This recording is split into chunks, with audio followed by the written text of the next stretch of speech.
à tous les vaillants défenseurs de la vérité, à tous mes bien-aimés frères et sœurs dans la foi,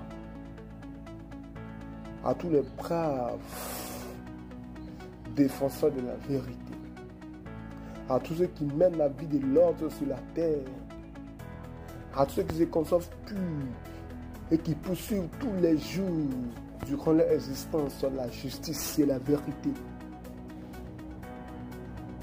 qui luttent contre les péchés afin de sortir vainqueurs dans l'optique de posséder l'éternité, dans l'optique d'être qualifiés pour le ciel. Écoutez ceci. Mes frères et sœurs, les temps sont mauvais. Mes frères et sœurs, les jours sont mauvais. La fin est proche. Ne nous décourageons pas. La Bible déclare que la fin d'une chose vaut mieux que son commencement. Alors nous avons commencé hier et nous sommes à aujourd'hui. Demeurons fermes, n'abandonnons pas le Seigneur, mais tenons jusqu'au bout. La Bible déclare dans l'Apocalypse que celui qui vaincra, je lui donnerai la couronne de vie, dit le Seigneur. Et celui qui persévérera jusqu'à la fin, il mangera à la table des rois dans le royaume de mon Père. Mes frères et sœurs, c'est la fin qui compte.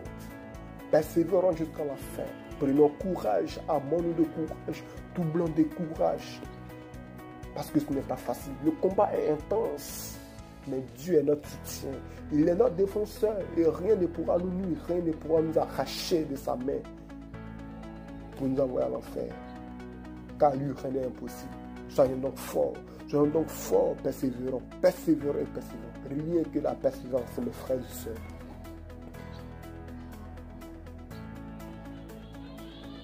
Considérons donc, bien-aimés frères et sœurs, en effet, celui qui a supporté contre sa personne une telle opposition de la part des pécheurs, afin que nous ne nous lassions point l'âme découragée. Nous n'avons pas encore lutté ou résisté jusqu'au sang en luttant contre le péché. Mes frères, soyons forts. Fortifions donc nos mains languissantes et nos genoux affaiblis. Recherchons la paix avec tous et la sanctification sans laquelle nous ne verra le Seigneur. Veillons donc à cela avec une entière soumission, car seuls les persévérants, seuls les violents seront qualifiés pour le ciel, seront vraiment qualifiés pour le royaume de Dieu, seront qualifiés pour l'éternité ou posséderont l'éternité.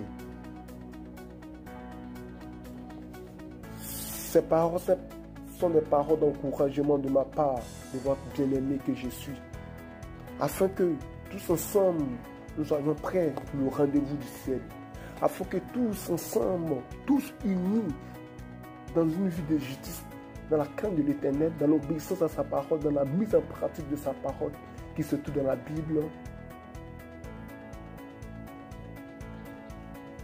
dans l'optique de se retrouver, nous tous,